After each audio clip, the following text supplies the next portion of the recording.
Welcome back to the Deep Dive. Today we are opening up a file that sits right at this incredible intersection of deep American history. And I'm talking pre-revolutionary roots, before the United States was even really a concept on a map. Right. And the very modern, very specific, and honestly often misunderstood world of property law. It's a fascinating place to be. Usually when we talk about history on the show, it feels abstract, you know? Yeah, it's a museum. It's in a museum, it's in a textbook, it's something that happened to other people a long time ago. But today we're looking at history that is attached to the ground, literally. We're looking at how the past reaches forward and touches this present moment. Exactly. We're looking at a stack of documents regarding the Ellie Taylor Royal Redemption Trust and the estate of LuCrectia Ebony Taylor. Now, before we even open the first page of the legal notes or the genealogical charts, I want to set the scene for you. I want you to visualize something. Okay. Imagine a piece of land, but don't just see the trees and the dirt and the fences. Right, look deep. Imagine the ownership of that land isn't just a deed you signed at a bank 30 years ago with a notary watching. Imagine the ownership is what the sources call an unbroken nautical chain. A chain that stretches back to French nobility in the 1500s, What? moves through the wild frontier of the 1700s, connects with indigenous matriarchs, and lands squarely in 2026. And that is where the deep dive really comes into play today. We aren't just looking at a real estate transaction, we're analyzing a lineage. And more importantly, we are analyzing how that lineage interacts with the United States government and the state of Louisiana right now. But first, we have to clear the air. We have to establish the context, or what we call the mission of this deep dive. Because when you hear words like court order or judgment or land patent, you immediately think drama. You think lawsuit. You think people fighting in a courtroom, banging gavels, objecting to evidence. Right. And that is absolutely not what's happening here. That's maybe the most crucial piece of context for you to understand right up front. Based on the source material we have, the legal notes, the affidavits, the community discussions, this is a non-adversarial situation. Non-adversarial. I want to double click on that. So nobody's fighting. Nobody is fighting. There is no defendant trying to stop this. There's no bank trying to foreclose. The federal government has already transferred this land to LuCrectia Ebony Taylor. The sources are very, very specific about this. So it's a done deal. It's a done deal. We're talking about federal and state land patents that are described as perfected. And a perfected in legal terms means what exactly? Like complete? It means complete, finished, over. The transfer of rights is absolute. LuCrectia isn't trying to win the land or convince someone to give it to her. She has the land. She has the land. She is in possession. So she's living there. It's hers? Precisely. The warranty deed is there. The mineral deed is there, all recorded. What's happening now, and this is the core of our discussion, is a procedural waiting game. It's an administrative process. They're just waiting for a district court judge to sign an administrative order. Essentially telling the clerks, update your computers. In a nutshell, yes. It's about making the digital records match the legal reality. We're watching a system update itself to recognize a very old, very powerful truth. So as we go through this, you have to keep that in mind. We aren't watching a battle. We are watching a synchronization. A synchronization. Yeah. I like that. Okay, so let's unpack this history. Because you can't understand why the title is so strong or why they call it an unbroken chain unless you understand who these people were. We have genealogical records here from Natchitoches Parish, Louisiana. And let me tell you, this reads less like a property abstract and more like an adventure novel. It really does. And it starts much further back than most American family trees you'll ever see. We have to go back to the year 1500. 1500, that is. Well, that's before America was America. That's barely after Columbus. Here in Paris, France, we're looking at a man named Jean Guillaume. Now, Jean Guillaume isn't just some name on a list. His descendants became central figures in the development of New France, what we now call Canada, and later the Louisiana Territory. And there's a connection here to the French crown that seems vital for that royal part of the trust's name. It's absolutely vital. Right, because usually when people claim royalty in a family tree, it's a bit of a stretch. My great-great-uncle met a duke once, but the documentation here seems specific. It is specific. Jean Guillaume's son married Elizabeth Couillard. Her father was actually ennobled by King Louis XIV. The Sun King. The Sun King himself. So right from the very start, you have this infusion of nobility. It establishes a status. It establishes that this family was recognized by the sovereign powers of the time. But the story really lands on American soil, or what would become American soil, with François Guillaume. François Guillaume de Desprez et Derbanne. What a name. It takes up half the page. It's a name that carries a lot of weight. Born in 1671. And he wasn't just a settler. The sources describe him as an explorer and a privateer. A privateer. Oh. I think most people hear that and immediately think pirate. Was he a pirate? It's a fine line, but a legally very important one. A pirate is a criminal acting for themselves, attacking anyone they want. A privateer is authorized by a sovereign, in this case the French crown, to attack enemy ships during wartime. So it's a state-sanctioned role. It's a state-sanctioned role. It implies a legal standing with the government. He was an agent of the crown. So we've got authorized maritime warfare in the family tree. That's incredible. Essentially, yes. But he wasn't just at sea. He was also the first civil official of the Natchitoches outpost in Louisiana. The first one. So you have this one man who represents the French expansion, the law, and the wildness of the frontier all at once. He's establishing order in the wilderness. But the lineage doesn't become the Derbanne dynasty without the other half of the equation. And here is where it gets really interesting. This is the part that I think makes this story so uniquely American. Enter Jeanne de la Grande Terre. The matriarch.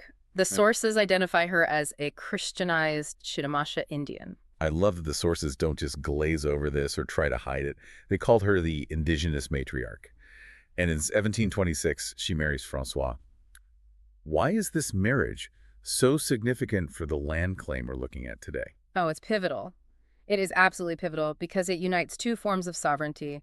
You have the French colonial power structure through Francois, the privateer, the official, the agent of the king. Right. And you have the deep indigenous blood tie to the land itself through Jeanne. This union created what became known as the Cane River Derbanne. So they weren't just colonists planting a flag on some random piece of dirt. No, not at all. They weren't just living on the land. They were in a very real sense of the land. They had significant holdings on a place called Isle Derbanne. It solidifies the claim from both a European legal perspective and a native occupancy perspective. It's a dual anchor.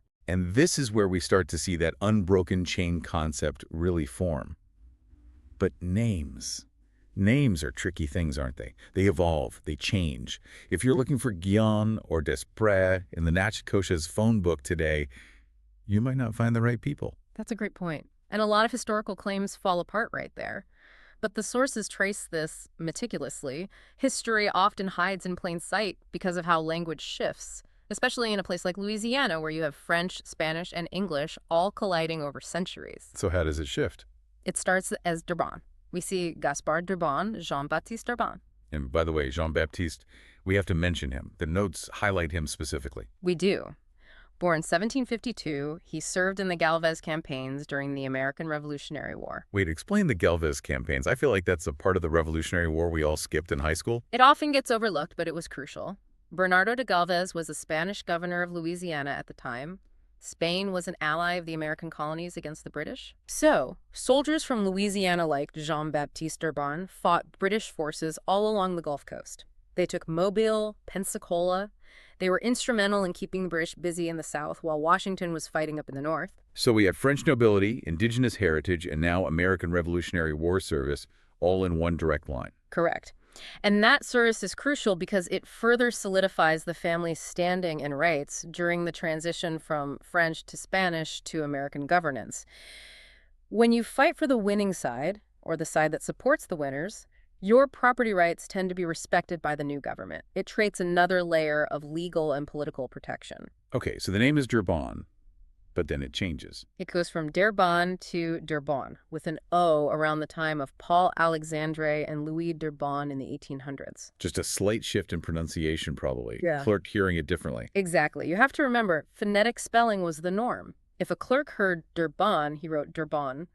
Literacy wasn't universal, and spelling certainly wasn't standardized. And then it changes again. Then it gets more dramatic. Fast forward to Louis Jr., born in 1881.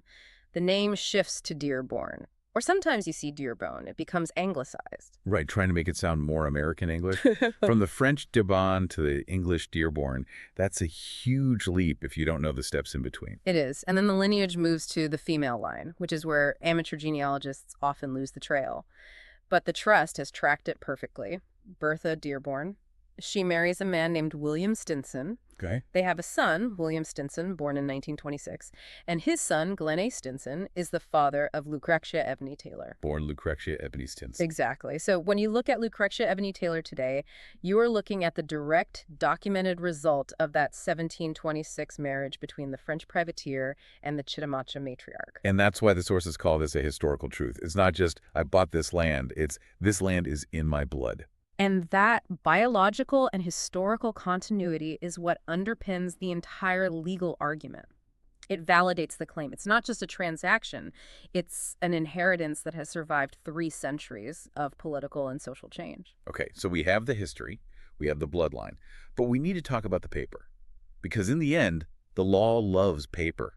The sources mention Federal Land Patent number 169125. Now, I know what a patent is for an invention, but what is a land patent, and how is it different from the deed I have in my filing cabinet? This is a critical distinction, and it's one that most modern property owners don't fully grasp. It's fundamental. Most people today, yourself included probably, own land in what is called fee simple. Why simple? That sounds simple. It sounds simple, but it actually means your ownership is conditional. Mm-hmm. You own the rights to the land, sure, you can sell it, you can build on it. But the government retains the ultimate sovereignty. Wow. They can tax it. They can regulate it through zoning. They can take it through eminent domain. And if you don't pay those taxes... Right, if I don't pay my property taxes, I find out who really owns my house pretty quickly. The county sheriff shows up. Exactly. In fee simple, you are essentially a tenant of the state with very, very good rights. But a land patent, specifically a federal land patent, is different. It is the highest evidence of title. It's the original grant from the sovereign, the government, to a private individual. Just the source document, the very first one. It is the source, the wellspring. The Supreme Court has held in multiple cases that a land patent is conclusive against the government. It means the government has divested itself of title. They gave it away completely with no strings attached. And the sources here use a very specific term to describe the result: allodial freehold estate. Allodial. Now that is a word you definitely don't hear at a typical real estate closing. No, you don't. Allodial is a concept that goes back to the end of the Middle Ages. It is the opposite of feudal. In a feudal system, you hold land of a lord. You serve the lord, you pay the lord in taxes or service. Right. In an allodial system, you hold the land as a lord, essentially. It represents an inheritance without conditions. It implies absolute, unburdened ownership. So LuCrectia isn't just a homeowner. In the eyes of this specific type of law, she is a sovereign owner of this tract. Based on the instruments cited in the source material, that is exactly the claim being made, and importantly, the claim that has been perfected. She isn't holding it from the state. She is holding it as the patent holder. So does that protect against something like property taxes? That is a very complex question, and it gets into some pretty deep legal theory. Historically, the argument is yes, that an allodial title is not subject to property tax because tax is a form of rent paid to the sovereign, and in this case, the property owner is the sovereign of that parcel. Wow. Now, how that plays out in a modern administrative state is a whole other can of worms, but the basis of the title is that absolute freedom from obligation. Let's get into the specifics of this estate. Because we aren't talking about a hypothetical cloud or a small city plot. We're talking about 299 acres in Natchitoches Parish. Section 30, Township 7 North, Range 6 West. A significant tract of land, and we can see the paper trail that proves this transfer has already happened. The sources list specific instrument numbers recorded at the parish clerk of court. This isn't theoretical. These are recorded public documents. Walk us through them. If I'm a researcher and I go down to the parish courthouse, what am I looking for? Okay, first you'd pull Affidavit of Heirship, instrument 428522. This is the genealogical branch we just talked about, proving the bloodline from the Guyans and Derbannes all the way down to Taylor. You can't just claim the patent, you have to prove you are the rightful heir. Check. Prove she is the one. Next. Then you'd find the General Warranty Deed, instrument 436450. This is the document that officially conveys the tract to the L.E. Taylor Royal Redemption Trust. A warranty deed is strong. It guarantees that the title is good and clear, and that the grantor has the right to transfer it. Okay, so the trust is now the owner on paper. Correct. And then there's this one, which sounds extremely technical but is incredibly important. The Declaration of Assignee's Update of Patent, instrument 428523. What on earth does that do? This is fascinating. This is the document that asserts the allodial nature of the title. It formally connects the current owner, the trust, back to that original patent number 169125. It's basically filing a notice that says, that original grant from the government, I am holding that right now, the chain is unbroken.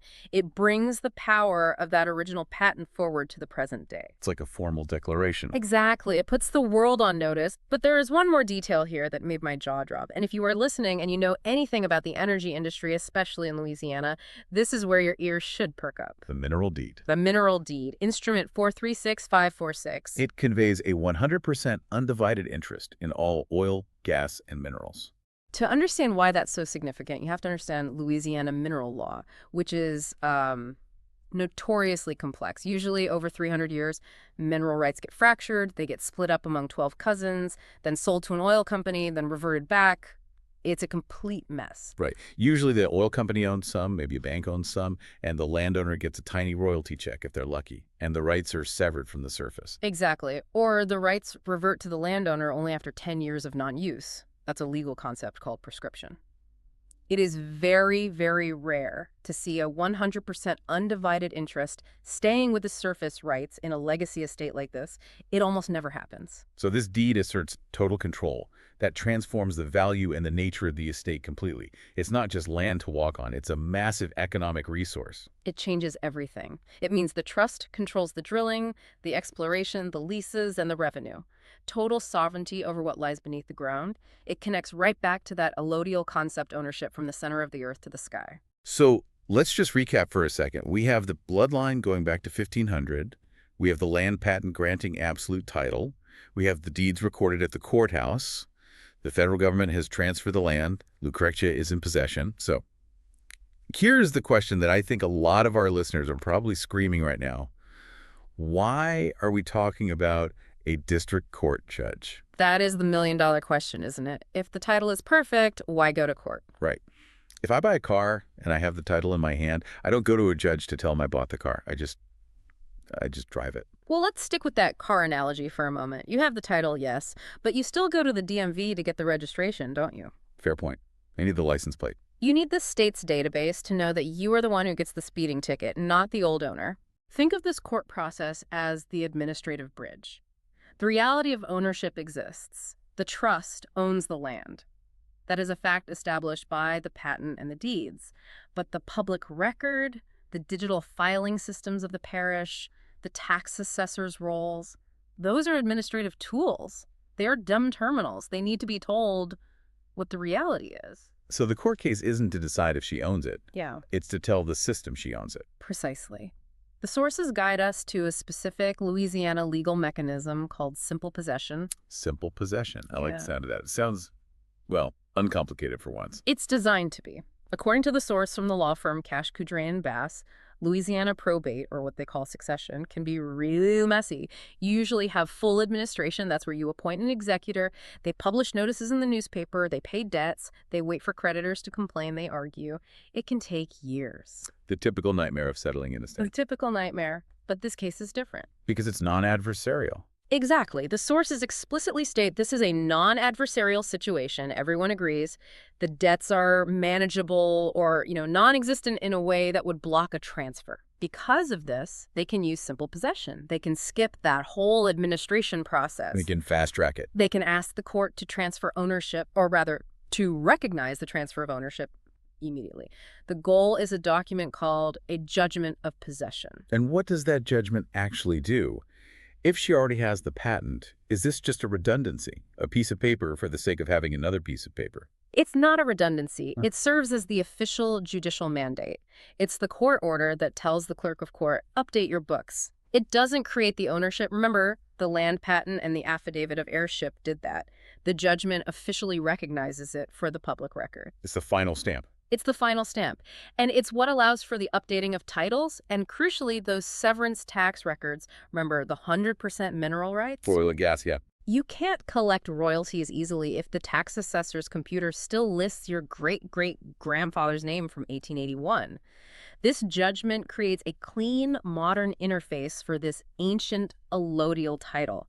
It clears the path for business to be done in the 21st century. So when the source says Lucretia is waiting for an administrative order, she's basically waiting for the judge to sign the permission slip that lets the clerk type her name into the database as the absolute owner. That is a very grounded way to put it, yes. It is the bridge between the 18th century rights and the 21st century bureaucracy. It's a ministerial act, not a judicial fight. Okay, I want to shift gears for a second. We've been talking about law and patents and instruments. It's very dry. It's very procedural. But when you look at the YouTube transcript provided in the sources, which is effectively the voice of the family, the way this inheritance is felt, it's not dry at all. It is on fire. It is visceral. The language used there is profound. It completely changes the texture of the entire case from a legal procedure to a personal, almost spiritual mission. Phrases like the Roach Queen, Empress of the Sacred Smoke, blood runs thick with rebellion. This isn't just about property value, is it? This is about identity. It's interesting you bring that up. The transcript speaks of transforming pain into power. It says, "My blood carries stories you wish they bury." That gave me chills when I read it. Yeah. Stories you wish they bury. It connects right back to that lineage we discussed. The Chitimacha history, the French colonial history, these weren't easy lives. There was struggle. The Chitimacha faced immense pressure and land loss. The source mentions, "My grandmother's prayers, my mother's sacrifice felt this throne from which I roll the dice." It frames the legal victory as a spiritual victory. It's the culmination of generations of resilience. Yes. And I think that's why the term unbroken nautical chain is so powerful. We discussed the nautical aspect with the privateer ancestor, Francois Guyon, but a chain is also a symbol of bondage, historically, especially in the context of American history. Here, they are reclaiming the image of the chain. It's not holding them down, it's anchoring them. Exactly. It's anchoring them to their truth. The source says, "Time to collect on the debt you never paid." That connects directly to the land patent. The government issued this patent. They made a promise. And now, centuries later, the descendant is walking in and saying, "I'm here to collect. Honor the promise." It's almost like the legal paperwork, the deeds, the affidavits, the motion is the physical manifestation of that spiritual claim. And that's why the administrative update, that judgment of possession, is so significant. It's the system finally saying, yes, we see you, we recognize this. It's the end of the invisibility, in a way. So what does this all mean for the immediate future? We know the motion and order is filed. We know it's non-adversarial. The sources say we expect a clear, justified granting. So what are we looking for in the details? If I'm a legal nerd watching the court docket, what am I checking for? Based on the notes and the specific context of this case, there are a few very specific questions we should be asking as this finalizes, the kind of questions that define the quality of this victory. First, administrative clarity. When the judge signs that order, will it specifically cite the Declaration of Assignee's update of patent as the primary authority for the update? Why does that matter? Why does it matter which document they cite? As long as the name gets changed, right? Well, because if the order references the patent and the declaration, it reinforces the allodial nature of the title in the permanent public record. Yeah. It cements that this isn't just a standard inheritance, it's a patent inheritance. It protects the estate from future claims that it's just plain old fee simple.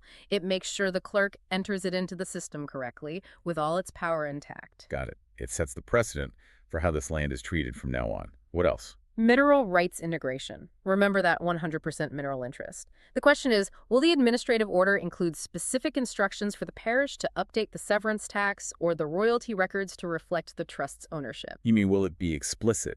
Exactly. Or will it just be a general order about the land, leaving the trust to fight a separate battle with the tax assessor's office? A good, clean order will address everything at once. There is likely a backlog of revenue or future revenue associated with those rights.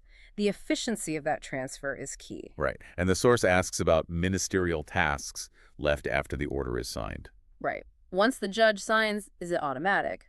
Does the clerk's office system update overnight, or does the trustee Lucrectia have to physically walk the certified judgment of possession from one office to another? In the digital age, we hope for automation, but in local government. Sometimes you still need to carry the piece of paper down the hall to the lady at the front desk. Precisely. So the efficiency of that final step is a big question. But the expectation, as laid out in the source context, is that this should be a smooth, justified granting. And the justification is the history itself. The history speaks for itself.